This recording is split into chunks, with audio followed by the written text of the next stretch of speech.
everybody. My name is Kevin Law, the chair of the council, for those who don't know me. And we're going to get right to our agenda. First, I'm going to for a roll call of council members, starting with my right, Mayor. Here? Yep. Jim Morgan here. Jim Morgan. Lubitz here. Anna. Harris Papadopoulos here. Harris. Fred Walter. Fred. Sherry Sussman. Sherry. Hold on. Hello. And your name? Apologize, Diana. Diana Weir, yes. Hi, Diana. John Corrado. John Carrada. Good. Very good. I'll recognize a quorum. We will get to the agenda now. Pledge of Allegiance. I'm going to ask Anna to lead us.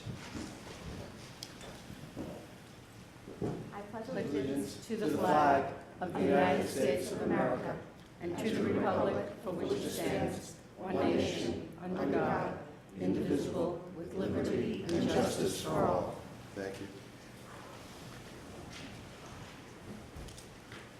The minutes of the March 18th meeting were circulated by Susan.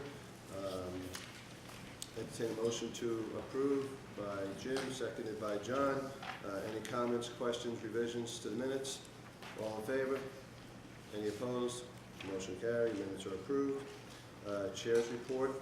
I have a very pleasurable thing to share, and then two negative, not negative, but transitioning things that I'll share. Managing our expectations. So no, we'll end on the high note, but this is Anna's last meeting as our student rep, and I want to thank Anna for her service to the council. Anna, we wish you the best in your career as you finish your undergraduate degree in biology and become one of our star life scientists on the island in the region.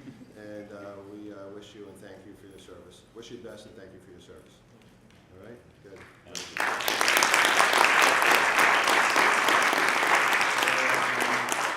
Harris is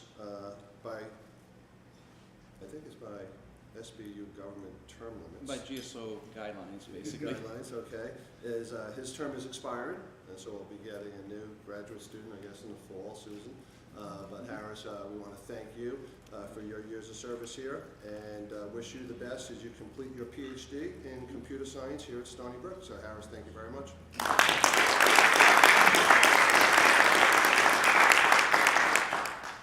And in terms of other appointments to the board, as I previously told you, Sam and I have suggested some names to the governor's office, and haven't heard back on anything yet, but hopefully before they leave town at the end of June, there'll be some decisions made on some appointments to the council.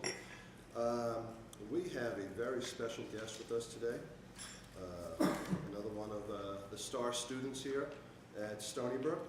He has an awesome first name, Kevin. And his name is Kevin Sackle, and he is an honors college student who is double majoring in mathematics and physics with a minor in music. And he has recently been named one of 14 Churchill Scholars by the Winston Churchill Foundation of the United States to study at the University of Cambridge. Very, very impressive. He was the only student selected from a New York college or university for this prestigious award, which is given annually to select students who demonstrate exceptional academic talent, outstanding achievement, and a capacity to contribute to the advancement of academic knowledge in their respective fields. And Kevin has been working under the direction of Stony Brook math professor and chauffeur, Christopher Bishop, who also is a Churchill Scholar in 1982 to 83. And Kevin has maintained a perfect 4.0 grade point average at Stony Brook. And as part of his scholarship, Kevin will spend the 2013-2014 academic year pursuing a one-year Master's of Advanced Study degree in mathematics at Cambridge. So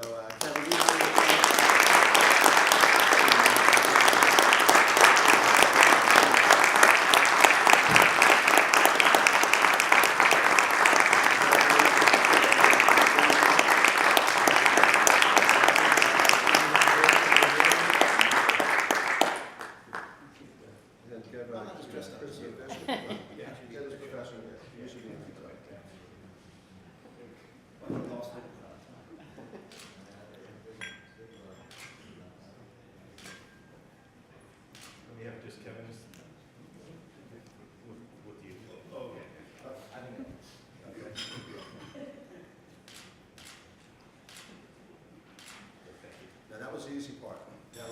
just say a few words as to what you've been up to, what you plan on doing, because we're excited. I'll hold that for you, so you'll drop. Oh gosh. What should I say? So I got the scholarship, so next year I'll be at Cambridge University, and that's going to be super exciting. I'll be taking classes in mathematics and probably also doing an essay. And I'll complete a master's while I'm there. Also want to travel around and whatnot and enjoy life while I'm there. And actually afterwards, I deferred acceptance to a PhD program for MIT.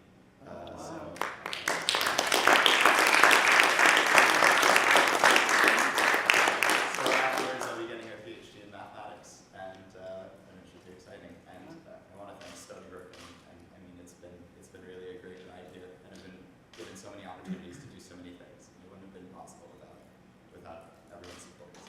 What music are you playing? Oh, music. Yeah, you should. Oh, I play oboe. Oh, wow. Yeah, just had my last university orchestra concert last week.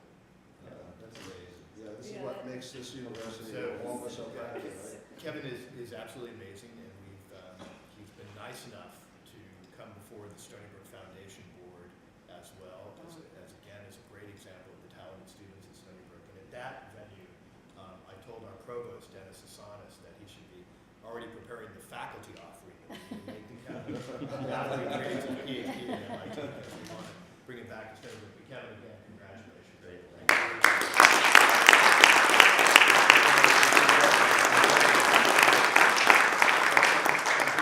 Mentor as well. I mean, I think Yes. it's extraordinarily important.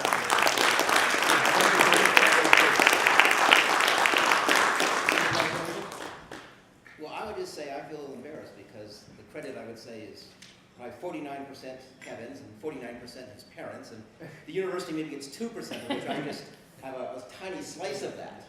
So I mean, he met a lot of people here and benefited from many, many more people than myself. So I might claim maybe 1/10 of 1% of the credit That's good. for his success, if even that much.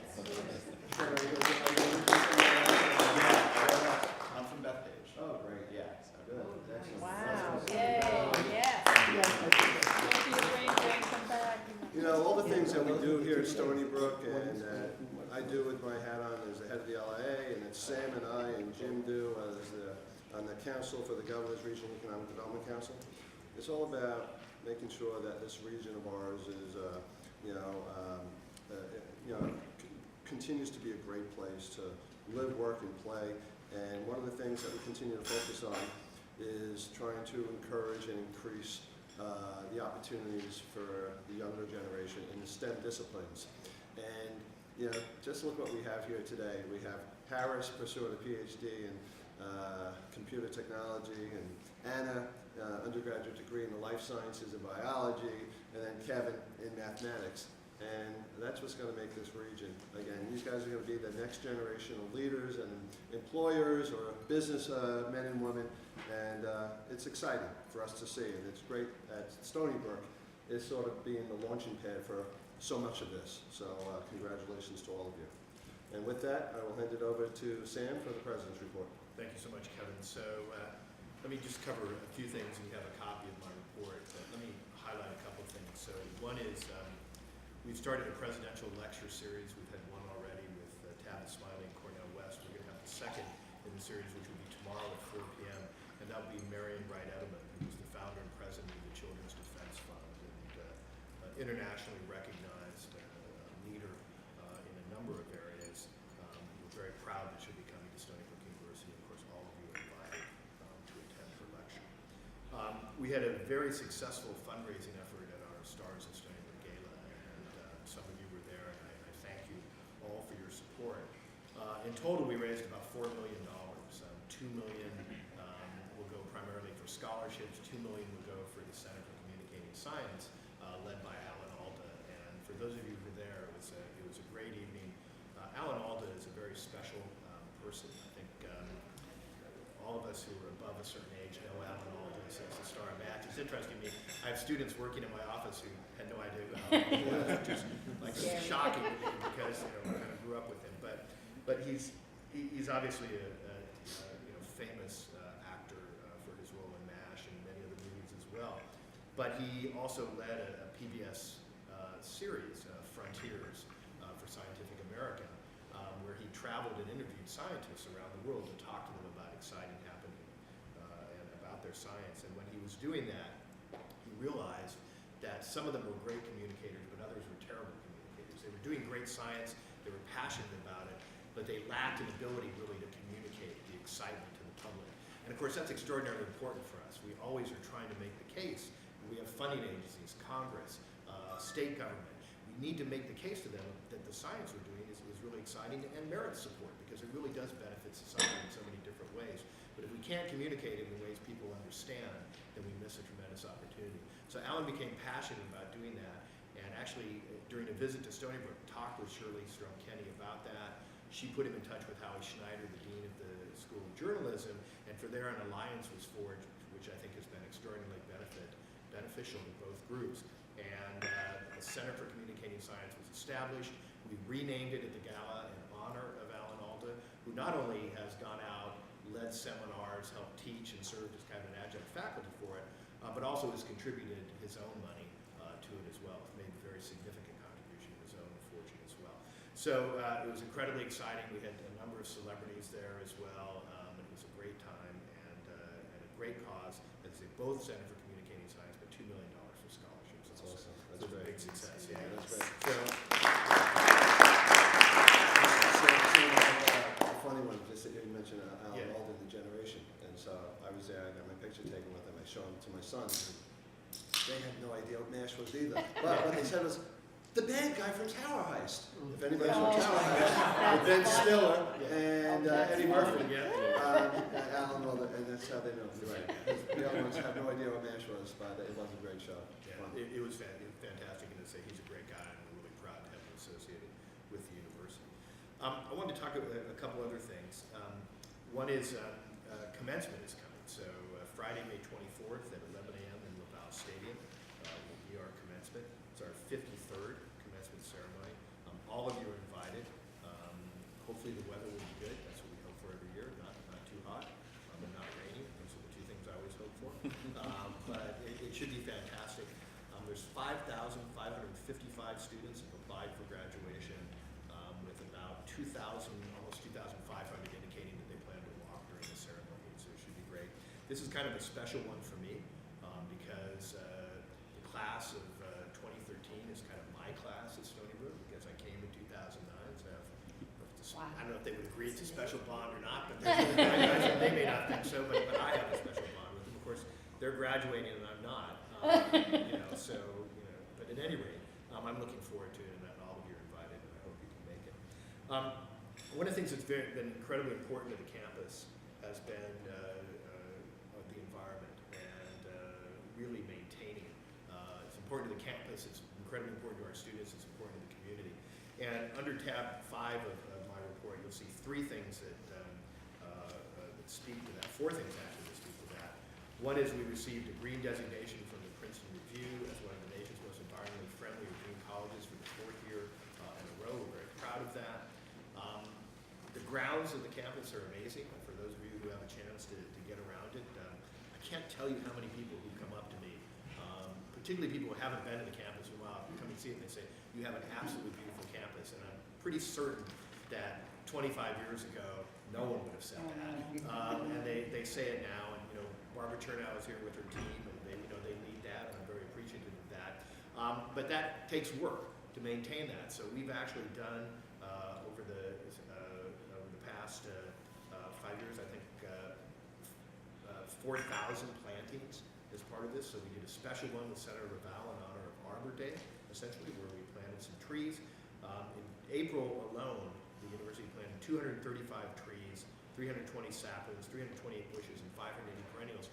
And a number of these actually come from our own greenhouse. So one of the few universities that has a greenhouse, not for research purposes, but just to replenish our supply of plants on campus. So that's very important. We have our bike share program finally in place. We've been talking about this for a while, but it actually exists now.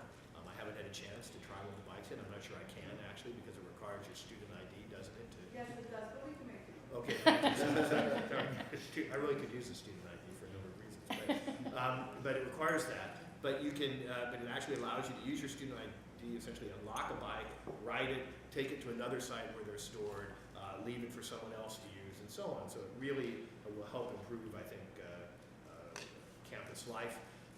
Is it free? Yeah, yep, Unlike the New York City and the other urban. yeah, free. projects. Well, it's free for students. Yeah, free for It's a students. Transportation fee, and faculty and staff can put some money on it for this as well. Yeah, so free for students, and you know, I think we've shortened the time between classes on campus as a way to redo the schedule. I think in a very rational way. But one of the things that's created some more challenges. So this, I hope, will help ease some of that problem for students who may be across campus for classes as well. So we're really excited about it. It's called Wolf Ride. I'm not sure why, but obviously it's called Wolf Ride because Wolfie, I guess. But that's in place now. And then there was a major competition called Recycle Mania. It's a national competition. Stony Brook won for the most e-waste recycling, so that would be like computers and so on. We led the nation essentially in e-waste, and we beat all SUNY schools for the total competition as well. So again, I'm proud of the students and the team for everything that they do. I'm going to wrap up with some individual honors. We had 2 Stony Brook faculties named Guggenheim Fellows. This is a tremendous international honor to receive a Guggenheim Fellowship. Leonardo Rastelli and Sheila Silver were named 2013 Guggenheim Fellows, and you can read about their accomplishments there, but there's more than 3,000 applicants essentially for those fellowships annually. Only 175 are selected, so the select group would be honored. And we had 4 SBU professors receive NSF Career Awards, totaling nearly $2 million. These are really good awards for us to receive. They're good because they speak, of course, to the excellence of faculty, but they're about young faculty, and young faculty early in their careers. So that's great because it means our pipeline is strong and it's something we really care about. It's having young faculty who are successful in getting awards. So again, very proud of each and every one of them. Stony Brook co-manages Brookhaven National Laboratory, as you know. I have 2 things to talk about that again very quickly.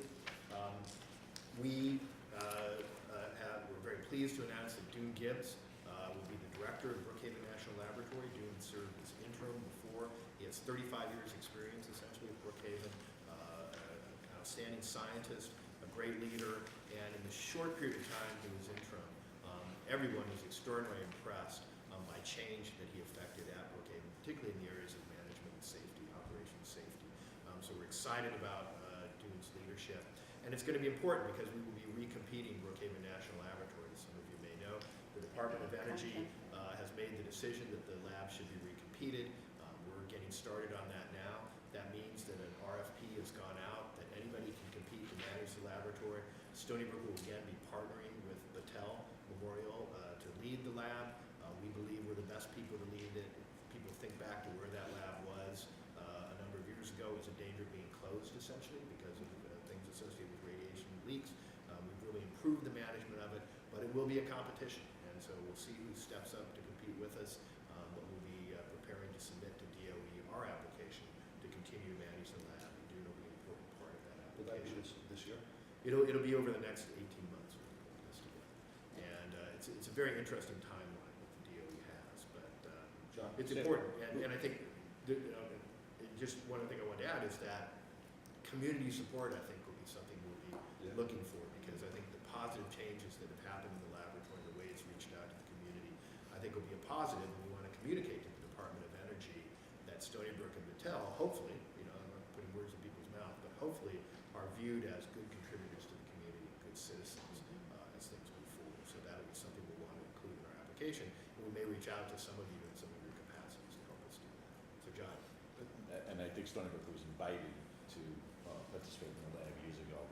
Who are the competitors? So no one has stepped forward yet, but last time RPI was a competitor, so Rensselaer Polytechnic Institute was a competitor. We've heard discussion about Syracuse, RPI, maybe getting together to try and put a consortium with, they would need a management company, so that could be a General Dynamics, it could be, and I'm making, this is just, it's purely speculation, so it's purely speculation. I know of none of these things coming together, but Northrop Grumman, General Electric, you can think of companies that might be interested in having a management person. And our partnership is just Stony Brook and Battelle, or is there a third? So Stony Brook and Battelle we're the main ones, but we have affiliated universities that come with us, and those are 6 of the best universities in the world. So it's Princeton, MIT, Columbia, Cornell, Harvard, and Yale. That's are amazing. partners. In good company. Yes, Yeah. exactly. It is. But there's a homeland security issue to this as well, so when you mentioned GE, Yeah. they'd just be thrown out to a private institution like that. Yeah, I mean, I think the good news is that, as I say, I think overall we've done a good job, but there's always room for improvement. I think we'll have to show ways in which we're going to manage the laboratory better. And Dennis Asanas, our provost, is vice president for Brookhaven Affairs, will take a lead role in helping coordinate Stony Brook's activity. Because that was interesting. I remember when it happened, that they wanted Stony Brook to be involved in some way, and that Bedell stepped up and were able to make that, joint effort to manage it. I think it's been great. I'd hate to see us lose that. So. It's been really great for Yeah. us, and it's been great for the laboratory too, frankly. Oh, We have a it's number of joint wonderful. appointments between the laboratory now and Stony Brook. We've been able to recruit some great people, including Esther Takeuchi, who's on your schedule I mean, so today for a tour of her lab. She's amazing. Those of you who can do it will be very impressed. So it's really been helpful to both parties. well, whatever you need from the community, or you guys know what you No, put I together. appreciate it. We will, Please, believe me, that's, we will be reaching out. it was, So I want to wrap up by a special note that I believe this is going to be Tanja's last Stony Brook Council. Tanja has accepted a role as Vice President for Communications for the University of Tennessee system. Very proud of her, but of course we're obviously going to miss her. So please join me in thanking her.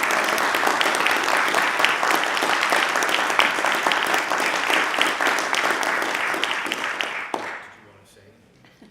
No, it has been an extreme pleasure to be a part of the council and to work with everyone. I'm really trying not to get too mushy about all of this because this has been an amazing experience for me. Dr. Stanley has just been great in terms of just bringing me on and giving me the opportunity to just do a little bit of everything around the campus, and it has been extremely a wonderful experience. So I leave with mixed emotions, but know that this has really been a great opportunity for me, and going back to the state of Tennessee, I think will really allow me to showcase the many things that I've learned here at Stony Brook, and I will always be a sea wolf and look forward to kind of continuing to connect as I can.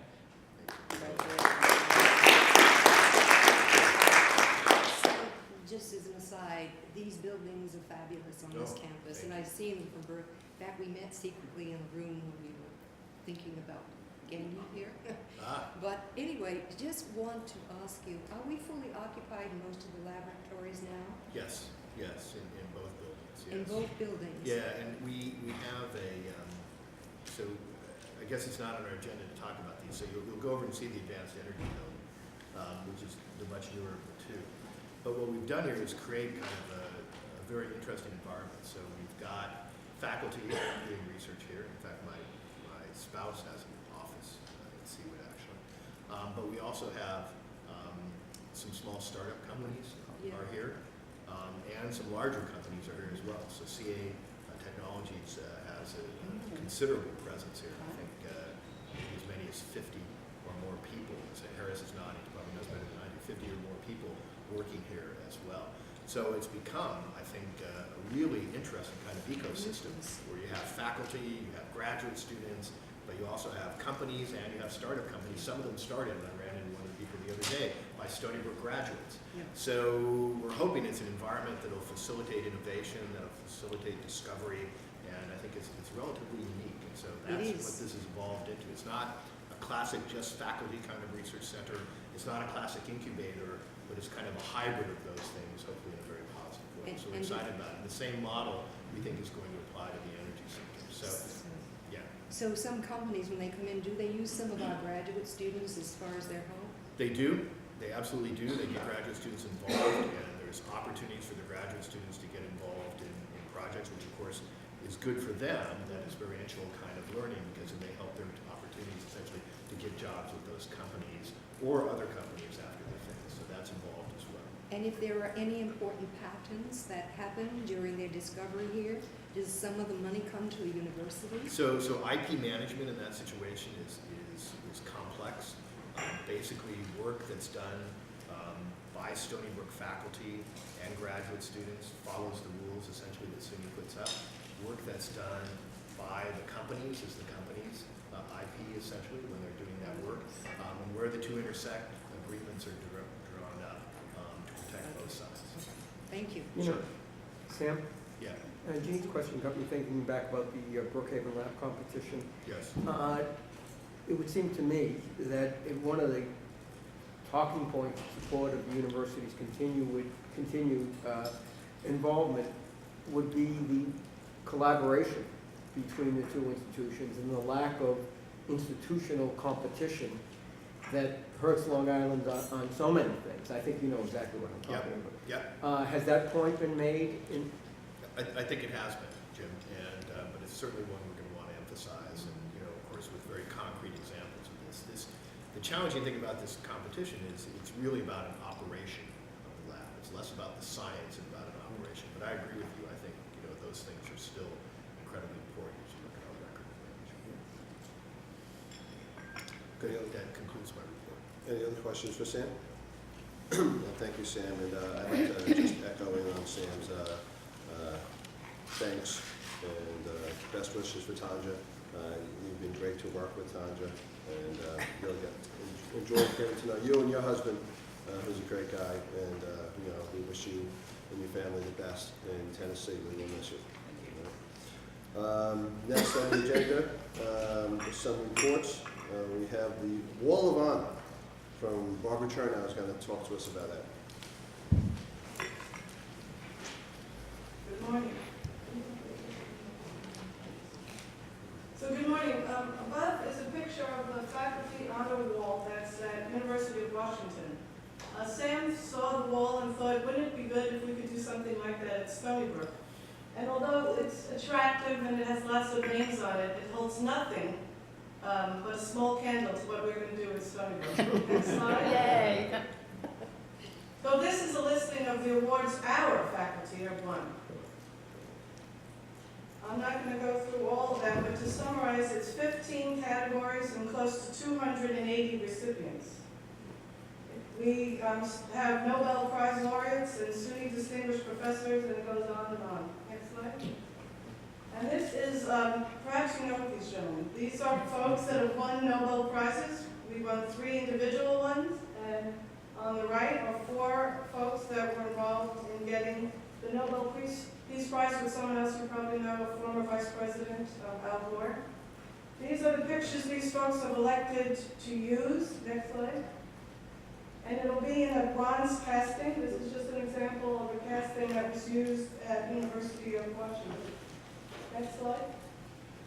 Where are we going to put our wall? Well, Sam thought, let's put it in a very prominent public place. So we decided to put it in the Melville Library. The blue shows you the size on the wall. And the room itself, in case some of you haven't been there, is over 6,000 square feet. And where we're going to put the wall is right across from the alumni office, which I think is a very good place to put it. Next slide.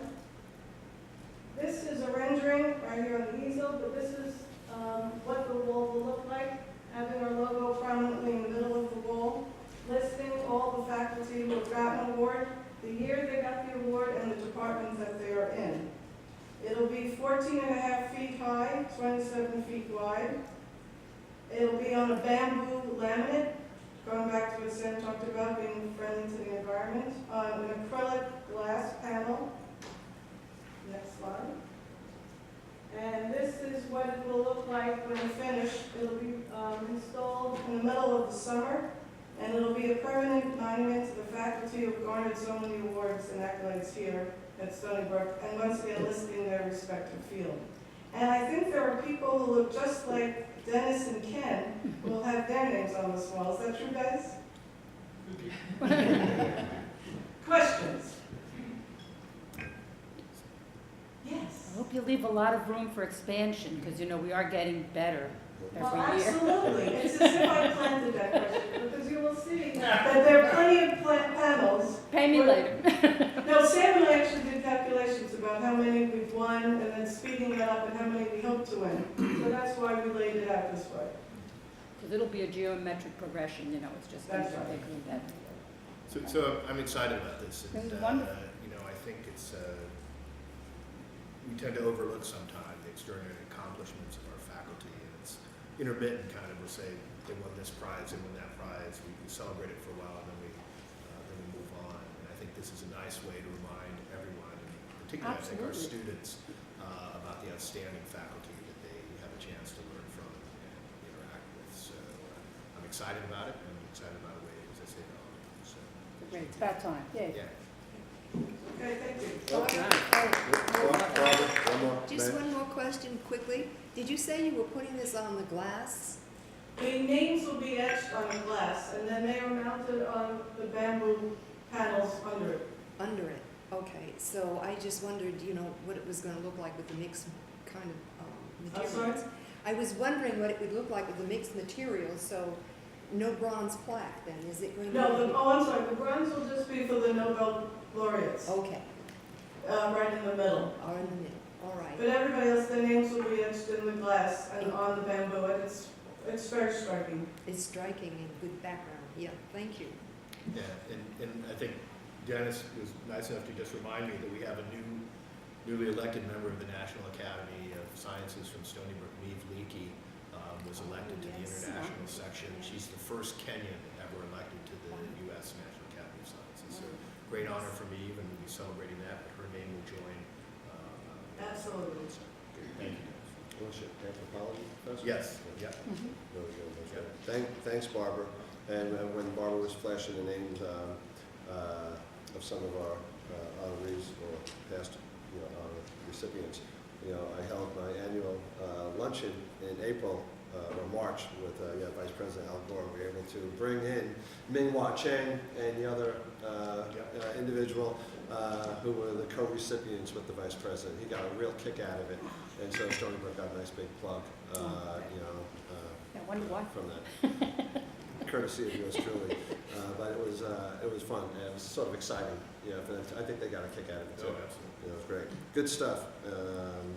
Next is update on the Middle States Commission on Higher Education, and we're going to hear from Dr. Charlie Robbins. So let me just give a brief preface, and so this is Charlie's been leading our effort essentially on this accreditation. It's incredibly important for the university. All institutions of higher education have to go through this. The accreditation is tied to our ability to get federal money essentially for our students. So if we were to fail this accreditation, all of our Pell grants, all of those things would stop flowing essentially to the university. Some prestigious universities have fallen afoul of the accreditation process recently, including Princeton actually was put on warning, which of course some people would argue is the finest undergraduate education in the U.S. So, but they're very strict in terms of the kinds of things they look for and becoming more and more strict about a number of these components. So it's incredibly important for us, but it's also a great opportunity for us essentially to do a self-study and identify those areas where we need to improve the education, what we're providing in terms of education on our campus. This is an exhaustive thing. It's really campus-wide, multiple committees. I think Fred is involved in chairing one of the committees for us, and I appreciate that effort. Many faculty, staff, students are engaged in this. It's incredibly important for the university, but it's an awful lot of work. And I appreciate Charlie's leadership in putting it together. He's going to give you an update essentially of where we stand. Thank you. And I appreciate the opportunity to present to the council. This is the second time you're hearing about Middle States, so I'm going to go very quickly through some of the background since you've heard it and just bring everybody up to date on where we are. So accreditation of higher education is done in the United States geographically. So basically, just because of where we're located, we are followed by the Middle States Association and the Commission on Higher Education. As you can see, it's just the way the country is sliced up. So we are a part of the area that goes from Delaware and the District of Columbia up through New Jersey, New York, Pennsylvania, and also includes Puerto Rico and the Virgin Islands. So any program that grants a post high school degree of any sort is covered by Middle States. So it could be a community college, it could be a four-year university such as ours, it could be any kind of institution that grants any kind of educational degree. We've been working on this since the 2011-2012 academic year. All told, it will be a little over a 3-year process, so it's quite a major undertaking. The first job was for us to put together a self-study design plan that we had to submit to Middle States for their approval, which then allowed us to begin the work forward in terms of the work that we're doing now. During that period, during the academic year, we made over 60 presentations about Middle States, basically anyone who was willing to hear us. We had a site visit from the Vice President of the Middle States Organization in May of 2012, who met with us and gave us permission to then start in earnest the self-study process and the real examination of the university in a comprehensive way from top to bottom. We've been very fortunate to be able to hire Lauren Tackey-Cushing, who is our full-time Middle States coordinator and has been a godsend, along with a full-time data analyst. During this academic year, we've continued our work in informing the community through postings on the website as well as presentations numbering well over 85. At this point, one of our goals is to ensure that whoever gets stopped on campus and is asked a question about Middle States, that they in fact know that we're going through reaccreditation and what it's about. So it's a pretty high bar, lofty goal. We are broken up into 6 working groups as well as a steering committee. We're currently gathering data, compiling draft reports, and there's over 80 faculty, staff, and students as well as administrators who are very, very engaged in this. And unfortunately, the 3 people who we said goodbye to at this meeting are all very active in this process and will no longer be active in this process. So we'll be working on that. But they've made really significant, all 3 of them have made very significant contributions to the work of the Middle States Steering Committee and will be sorely missed by all of us. Each of the working groups is expected to submit a draft report for their area by the end of this month. At this point, we have 2 submitted, and we're hoping for the rest of them to come in by May 15th, but certainly by the time the semester ends. Just very quickly to give you an idea of what the working groups are looking at. As I said, there are 6 working groups. The first one is looking at the university mission and goals. The second is looking at resources and planning and resource allocation, institutional renewal, as well as institutional assessment, which is one of the areas that many universities trip up a little on. And so it's an area that we're paying a great deal of attention to, both institutional assessment and academic assessment. The provost recently put in place an academic assessment task force that's really being very helpful in making sure that we're going to be successful in that area. Working Group 3 that Fred is one of the co-chairs of looks at leadership and governance, administration, as well as the issue of integrity. And we've made it very clear in the way we're writing the self-study that while integrity is a standalone standard, that we want to see issues around integrity woven into every one of the reports, because we think it's critical with everything that we do. Work Group 4 is looking at student admissions and retention, as well as support services. Work Group 5 is looking at our faculty, and then Work Group 6 is looking at what we offer in terms of degree programs, our new general education program, other educational activities, as well as the assessment of student learning, which is another incredibly important area that we have to focus on. Ultimately, all of these reports will be gathered together in the steering committee, and Dan Davis, Lauren, and myself will be working to put all of these drafts together into one document that speaks with one voice and really tells the Stony Brook story. And I think that's ultimately what we need to do. I think we have a great story to tell, and we need to really be able to highlight it. Our goal is to have the draft self-study available by the beginning of the fall semester in September of this year for campus review. So it's a very short timeline and a very busy summer. We're currently building our data room, which is necessary for us to have all of the supporting documentation and everything available for the team when they're here to review. And unlike previous years or things that you've seen with accreditation where there used to be an actual physical room with just reams of books and papers and everything for them to go through, everything will be loaded on an iPad. So each of the surveyors, while they're here, will have an iPad with all of the information that they need loaded right on it so that they'll be able to have it in a very accessible, manageable way.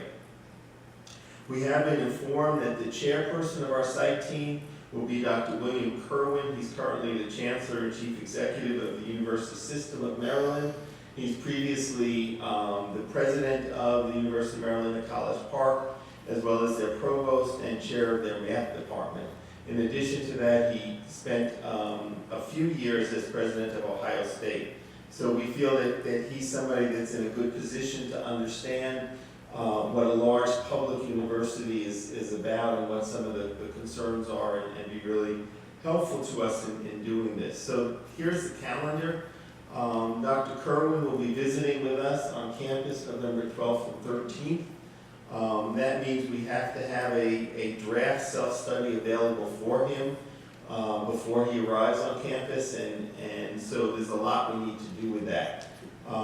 Dr. Kerwin and the people at Middle States had the opportunity to review all of the places in the world that we do study abroad, and they selected Florence, Italy for the one place they want to go visit. Gee whiz. Not too shabby. So we are in the process of setting up a visit for them to go to Florence to visit our study abroad site. That is, in fairness, that is the largest single site that we have in terms of numbers of students. So there is some sense there, although it's obviously a good choice. The full team will be here they'll be arriving on Sunday, March 30th in the afternoon, and getting set up, and will be here on campus through Thursday, April 3rd of 2014. At this point, we are expecting 12 evaluators to be here for that week. So that's a lot of people and a lot of time, and a lot of things that they can look at, and a lot of people they can talk to. So we really need to be prepared for that.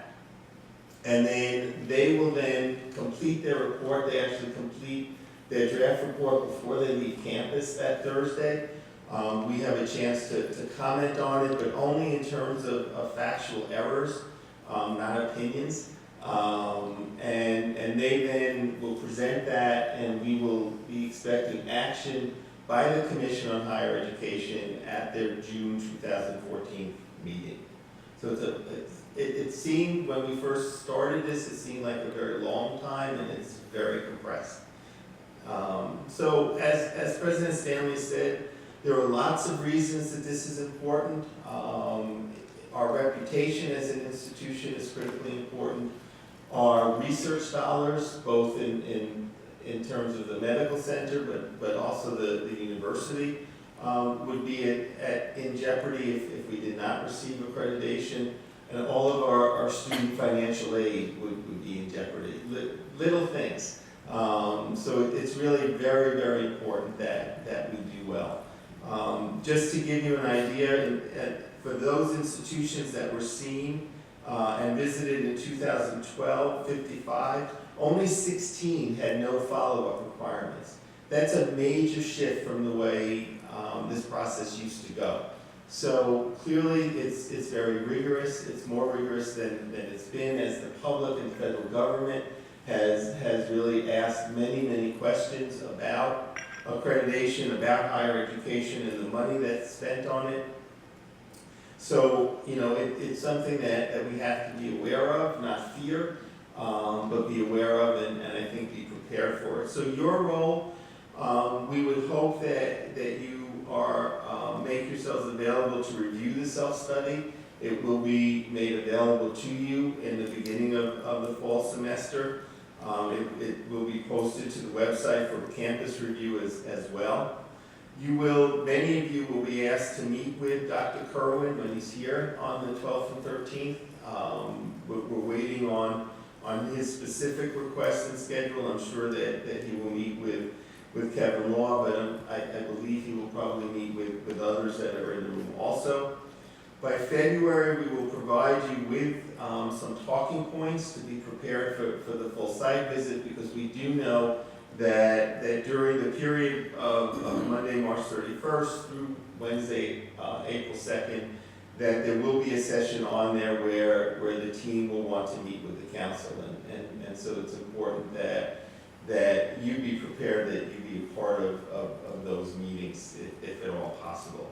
And with that, I will say thank you, and see if there are any questions about where we are with Middle States. Yeah, Charlie, if you said it and I missed it, I apologize, but if they make a decision June 14th of 2014, is there any window of time where we're not accredited, or does our current accreditation extend until they make a It decision? carries until the action of the commission in June. And this process is every 2 years, every? 10 years. 10 years, so Every that 10 was, years. that was kind of where I was saying, how often do you have to go through all this? Right, so to it's a make it- 3-year process. It's a And 3-year process. so it's 10 years. There is a Okay. 5-year renewal process that is actually being changed now to become even more rigorous than it's been, which is really a process to ascertain that you're continuing to do all the things that you say you're doing. And part of what when they're on campus, the goal is, because people can write fiction very well, and so the goal is for them to really ensure that what's in our self-study, that's what's in our review is in fact what's happening on campus. So that's why it's important to know what's in the self-study, so we can demonstrate the validity of it when they're here. Take them to the new wall. There you go. We will. So is there a grade, I was here actually 10 years ago, but I don't recall, is there a grade, or, is there, what kind of feedback do you get besides the accreditation? There are a number of actions that the commission can take. Our belief is that we will receive full accreditation for the 10 years, but there might be some issues that we will have to submit follow-up reports. A very good example of that is our new general education requirements. We've been working on, as a campus, changing our general education program for well over 3 years at this point. It's now scheduled to go into effect September of 2014, which is right after they're here. But so we believe they're going to ask for a follow-up report to demonstrate how effective it's been, because we won't have any information to show what we've done up until that point. So that's just an example of the kind of thing they can ask for. But our goal is to walk away with the full 10-year accreditation. That's really great. It's a lot of work, Doctor. I'm just going to ask you, will they be able to roam the campus and speak to the students one-on-one, interviewing them spontaneously? Absolutely. They will have complete reign to this institution, and they will take advantage of that. So that's part of why we are working with Elaine and her staff and others to really have a true communication strategy in place, so that really there are no surprises. The flags on the panels on the flag poles as you walk down the academic mall are all going to have Middle States information on them. So if anyone stopped and they can't remember, they can look up and remember what our mission is and what our goals are. So we're trying to cover our bases that way. But they will be meeting with groups of students, faculty, and staff that we set up for them, but also that they select and just stop. Any other questions? And one more question, do they do paperwork? I mean, do they come in and look at your records and papers and your paper Everything. trails? Everything. Everything. Literally. So it's like a JCO evaluation that they Absolutely. do? Very comparable to that. It's a tough one. But we have a lot of stuff on iPads. You start Yeah, dealing with that's great. iPads versus Right. like a lot of papers and stuff. But they won't ask to go into your files or randomly pick something. Well, they can ask to see employee records, they can ask to see student records. If they feel that the evidence that we're providing is not conclusive enough or not substantive enough, Yeah. then they absolutely can ask to see other material or minutes of meetings. We're working, really carefully to try to put together a package of material that we believe will answer all their questions, so that they don't need to go look for other things, but they absolutely have the right to do that. Okay. Thank you all. Thank you, Charles. One of our major roles as the council, we're supposed to be, eyes and ears into the community. And last meeting, we got a briefing because a bunch of us got calls regarding the soccer dilemma, regarding the fields between the students and the community. And Elaine gave us a briefing on the successful resolution of those issues. And more recently, we've all been reading about the situation with off-campus housing and the concerns of the community, and a number of us have received phone calls on those issues as well, Jim included. And so we discussed with Sam, and we thought it would be appropriate to have Elaine give a presentation on what the university is doing to address the community's concerns regarding some of the off-campus housing issues that we've been hearing and reading about. Elaine? Thank you, Kevin. So we've been involved with the community really on two major issues most recently.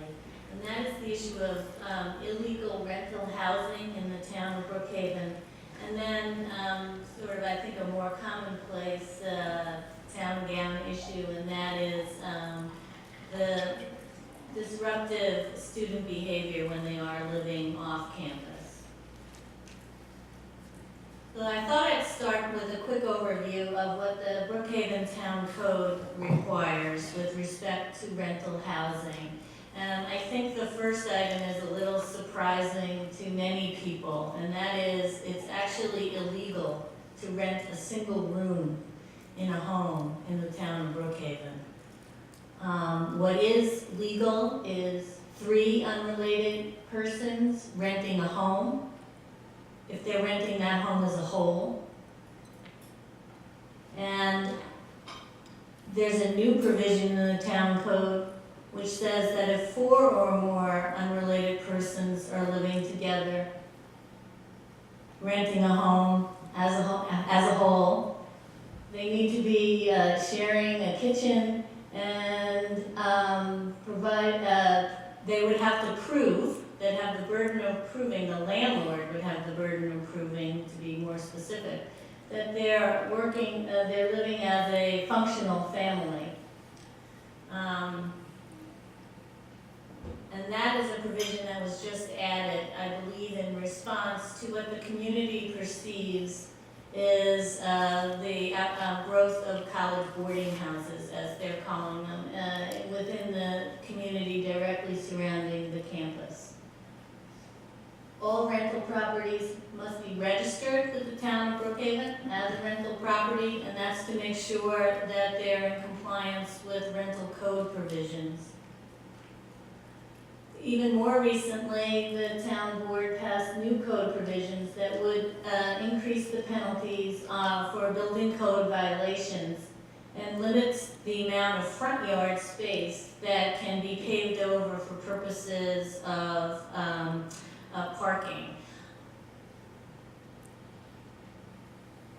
According to the town, there's about 50 to 75 houses in the Stony Brook, Setauket area under investigation.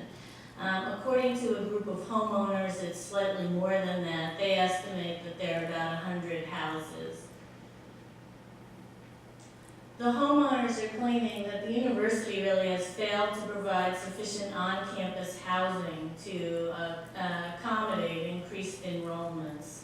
And they also ask why we're not using our student code of conduct to regulate off-campus student behavior.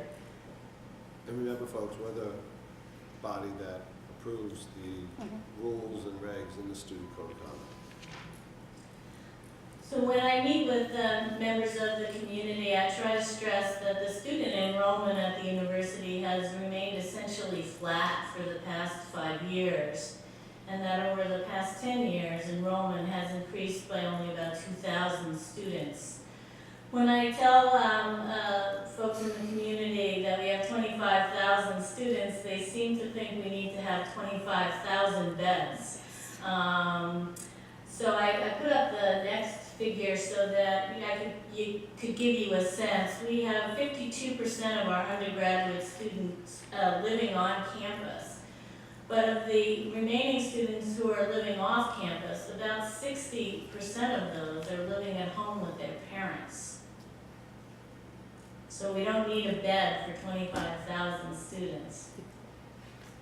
And this is how we stack up with, as compared to other university centers in the SUNY system.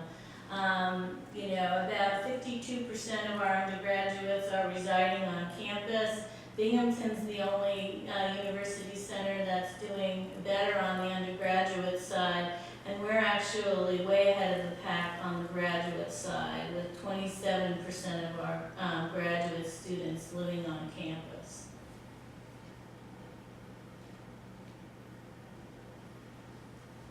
I think people also are pleased when I tell them that we currently have 10,000 beds on campus. 600 were added in the past 3 years, and we have plans to add 1,100 plus beds in the next 2 to 5 years. Now, some of the timing is subject to matters that are really beyond the university's control. In order to finance resident halls, we have to borrow money, and there have been strict limitations on how much we can borrow due to the state's debt cap.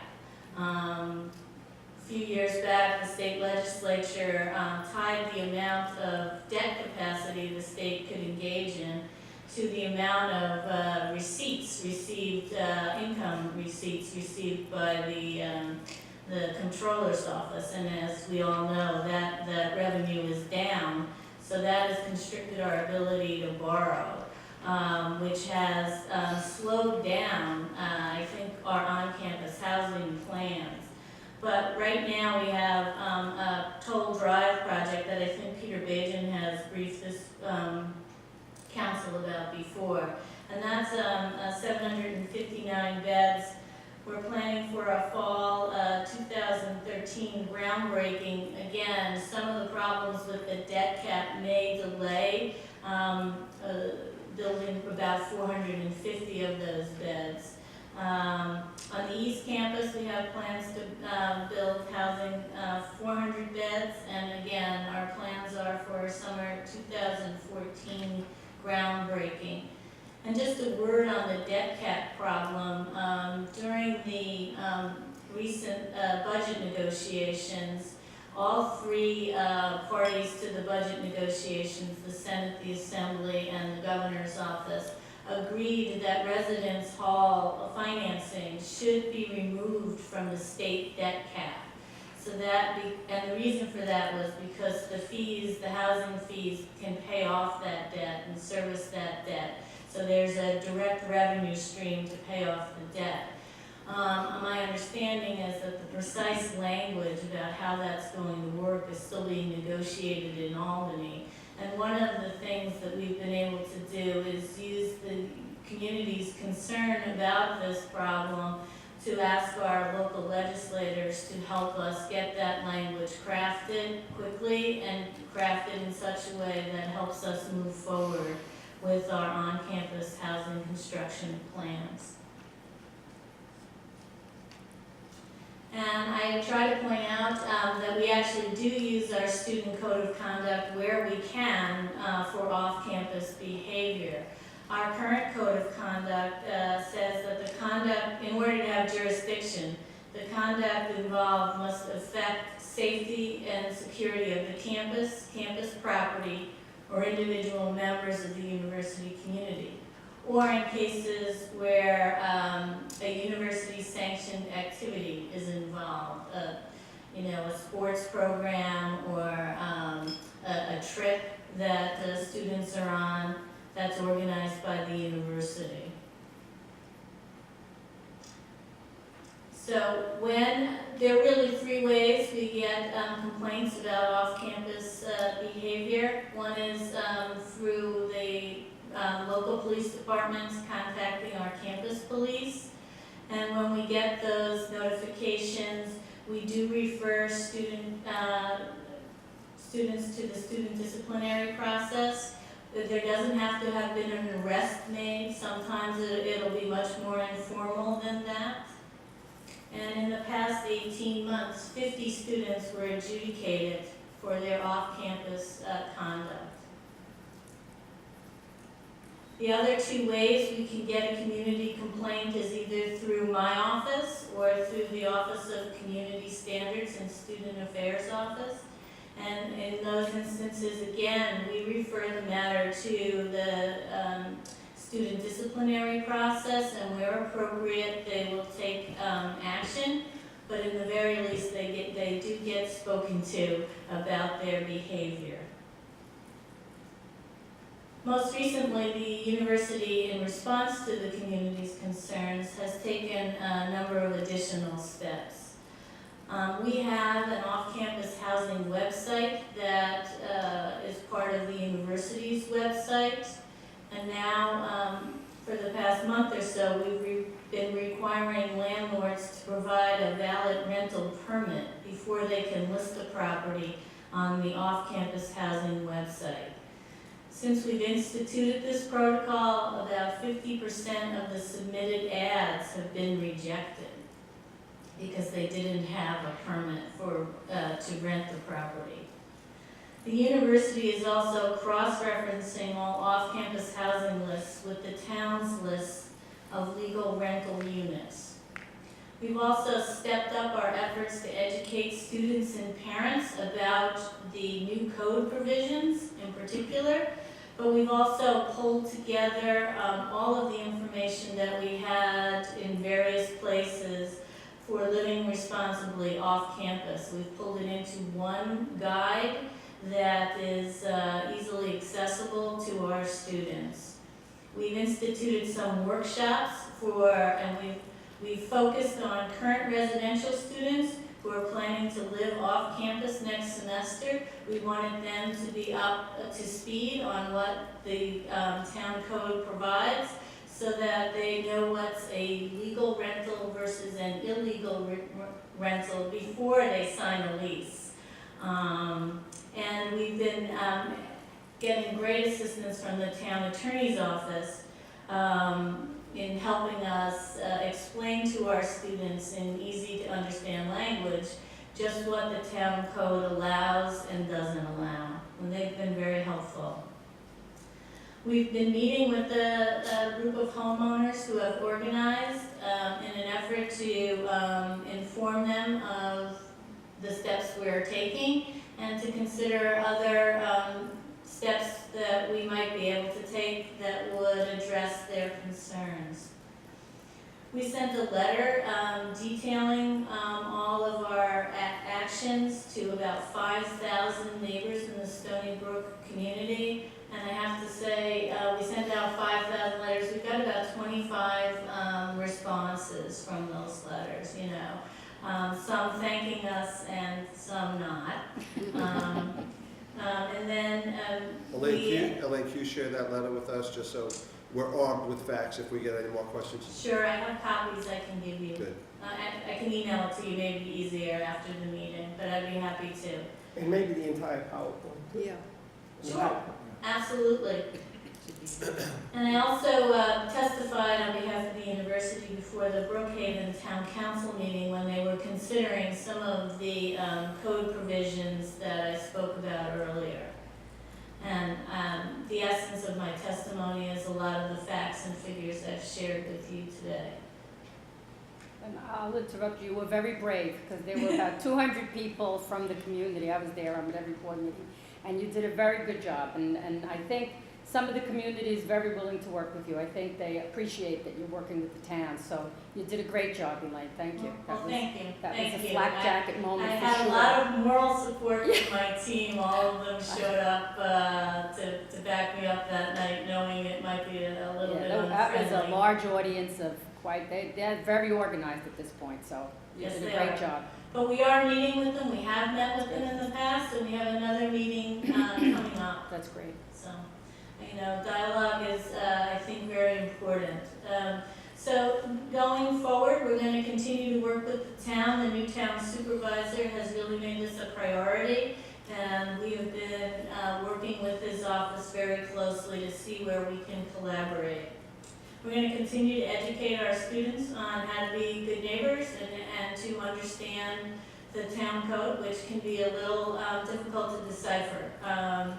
And My office is meeting regularly with community stakeholders, the civic associations, the neighborhood organizations, and police and fire departments. And although we've been doing them on a sort of ad hoc as needed basis, starting this summer, we're going to have regular meetings with each of these stakeholder groups at my invitation.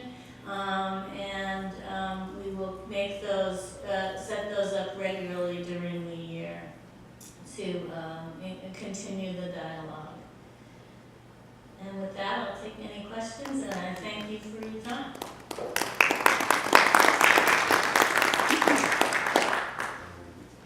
Elaine, I just wanted to say to you, Elaine, we don't have those kinds of complaints in Port Jefferson. We have a lot of students living there, but it's very well regulated. In a small village, it's easier to contain through our own code and code enforcement agencies. And we sort of welcome them a little bit. We have a lot of graduate students. All they do is study, take the train, or take their bus transportation to the university. So we're very happy to accommodate that group.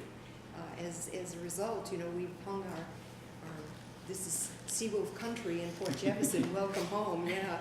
So we just, we realize it's a good partnership to have and encourage any complaint that you get, we'll take care of it right away for you. Well, thank you, and maybe we should have more Port Jeff listings on our off-campus website.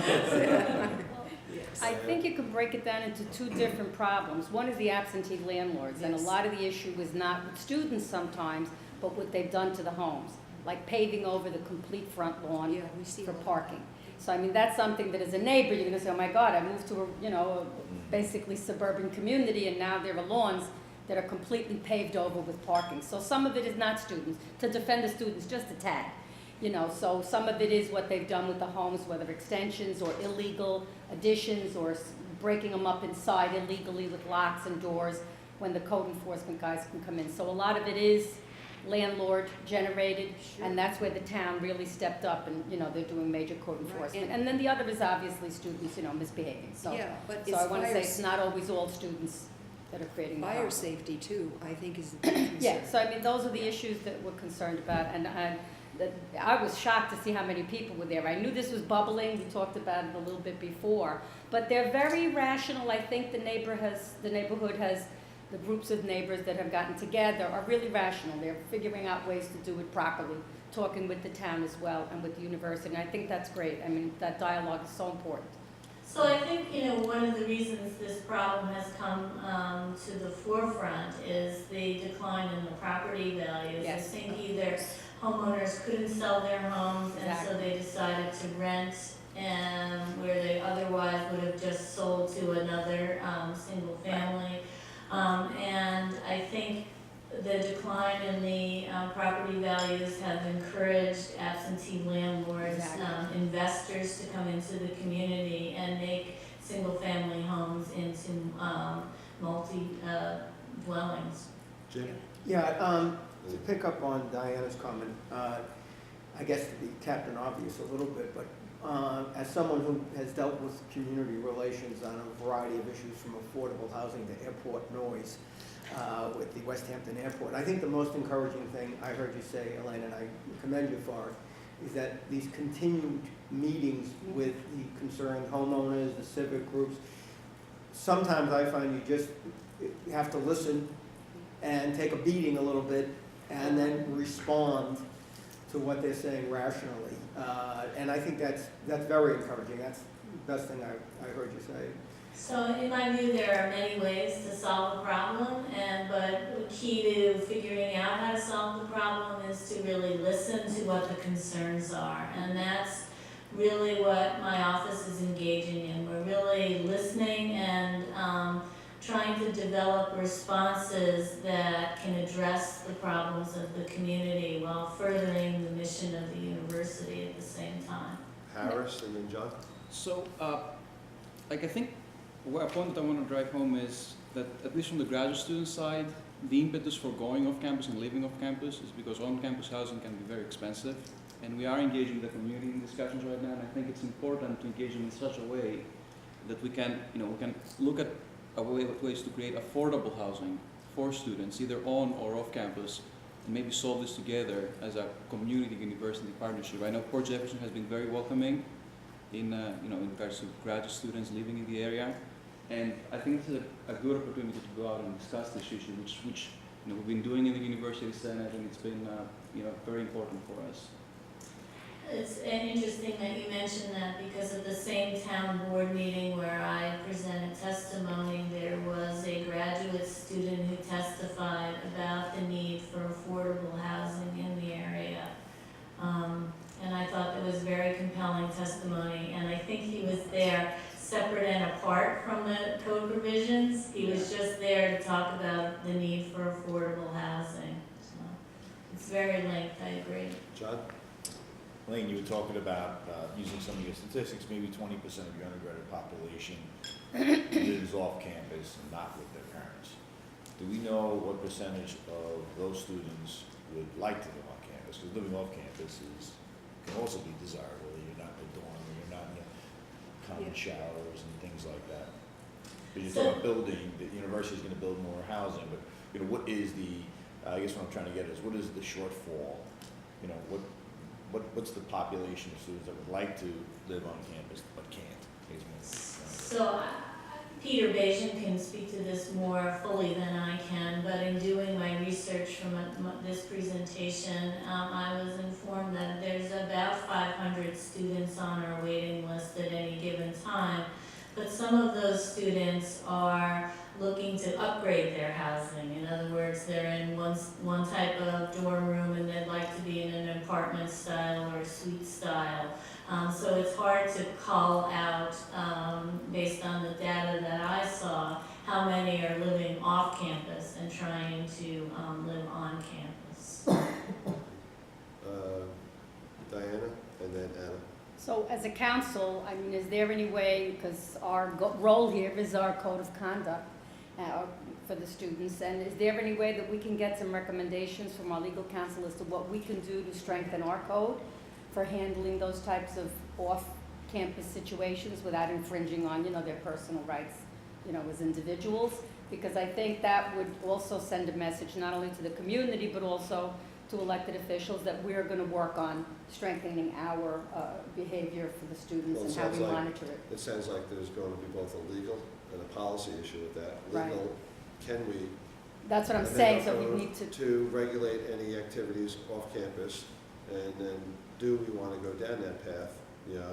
So I think we would need some advice on that, and also, what are other councils doing throughout the state? Is it something that we do want to do? Elaine, maybe you could comment on that or get us some feedback for the next time we meet. Sure. I can speak to the legal issues. I defer to Susan Bloom on that matter. But there are a handful of universities across the country that do extend their code of conduct beyond the confines of the campus. I think to varying degrees of success. And also I think that there are some legal issues with the ability to do that. But we can certainly take a look at it for you, for this council, absolutely. Great, Anna? I just want to say that I remember on February 14th, USG had a town hall meeting, and you were present there, and the topic was off-campus housing. And I just want to say thank you for everything that you've done for the students. I know that one main issue was because the codes weren't clear, especially for international students, and they come to this country and they'll just sign whatever what you put in front of them, maybe because they don't understand it, but because they need a house. And I think that these clarifications in the code will be extremely helpful for the students, not just only international, but all students on a grander level. So I just want to say thank you. You're welcome. And I'm an attorney, and I had trouble understanding the code. So. Fred? As Sarah said, the University Senate has been discussing this issue, partly with pushed by the GSO to do so. You're not going to solve problems by strengthening the student code. This is a big problem that's been facing Stony Brook University for about 50 years now. We live in an expensive place. There's not a lot of rental housing off campus. We don't have a lot of room on campus to build tens of thousands more beds. So we're going to be starting a task force to look into this. Barbara Turnow is going to be involved, Elaine will be involved. We have to talk to local community leaders. This includes all of you, informally, not as members of the council, but we need to, the university has to talk to the towns, but, plural, and set up a long-term solution. And it may involve overturning some town codes. We don't know. But this is a major problem that is not just sprung up in the last few years. It's been here for 50 years. Jim? Yeah, I have a question, I guess Barbara and Sam, but not really unrelated. There was a proposal. It was first called College Town, then it became Station Plaza, or that was a revitalization effort around the Stony Brook Railroad Station. A key component of that would be more rental housing proximate to the campus. Has anything happened with that, or is it? So I've been in discussions with the town supervisor. I think it's still alive, but I think it is interesting. Hey, there's a certain irony that we. Well, I think there's a certain problem, I would say, in that public-private partnerships, I think, are going to be critical to solving this problem. I think as Fred said, and as Harris has said, and as well known. And it's affordable housing, not just for graduate students and undergraduates, but for junior faculty, for medical students, for interns and residents. It's a major problem on campus, and I think we're very interested in partnering with people to try and solve that. But there also is tremendous opposition that comes about the notion of development, essentially associated with those kinds of things. So it's complex, and complex particularly because, as Harris pointed out, our ability to provide low-cost housing on campus is limited, just because of the costs we have associated with construction through DASME and other agencies raise our costs to levels that make it very difficult for us to recover those costs in rental. So that's why public-private partnerships, ground leases involving some of our properties are all things we would like to explore and will continue to explore. And I think it's very important. I think, as Fred said, this is a long-standing problem. But I think, as Elaine pointed out, the economic situation is perhaps worsened in terms of these houses. And the only comment I'll make about that is I'll just echo something that Jean said, which is my fundamental concern when this has been brought to my attention has been the safety of students in those houses. So when we start talking about people packed into houses and potential violations of fire codes, I'm very afraid about their safety. And I, of course, wholeheartedly support the town of Brookhaven or any other town enforcing their codes to protect the safety of the residents, which I think, again, is probably the most fundamental approach to dealing with this. So that particular problem, not the bigger problem that we're talking about, but that problem of overpopulating houses and so on, I think that's what you do. You enforce your codes, essentially, and that's how you deal with it. But it's a very important issue, and it's one the university is really concerned about, and we'll continue to work hard on it. Harris, I'll let you have the last question. Sure, and just, it's more of a statement. This issue is very important. I've had the opportunity, I've been involved in trying to recruit folks from my department, graduate admissions. Cost of living is an important issue for the school. Our stipends are not that competitive, and the cost of actually living on Long Island is very substantial compared to other places. So in my experience, we're losing qualified people to other places, and by addressing the cost of housing, I think we would make Stony Brook much more competitive, at least in the graduate admissions process, where folks are looking at the economics of actually staying in a particular place and doing their graduate studies there. It's a real good point, because it's a challenge for all of Long Island in terms of employers as well, being able to pay a wage that allows the employee to afford to live here, and it's quite challenging. And so, Elaine, to echo something Jim said before, and Sam knows this, he just said it in a way. We have to realize that in addition to being an incredible academic institution and one of the largest employer here in Suffolk County, we are in the midst of a community, we are part of the community, and we need to be responsive as members of the community. And the fact that we're listening and trying to come up with some ideas to make the situation better, that's all a part of being a good neighbor, and that's what we should continue to try to do. Doesn't mean that we're going to make 100% of the people happy, and it doesn't mean we're going to solve the problem overnight. But as long as we're out there trying to listen, address the concerns, and do what we can, I think that's all, that's what should be expected of us, and it sounds like that's what we're doing. So I thank you and the team for, addressing the concerns of the community. And, we'll have another update the next time we gather. Okay. All right? Thank you.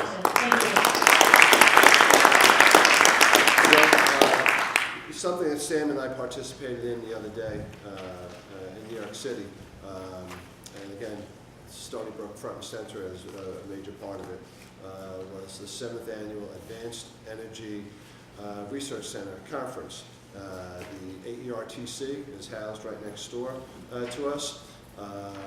Its chairman is Bob Cattell, who we all know and love, and it was an incredible conference in the city. Mayor Bloomberg was there.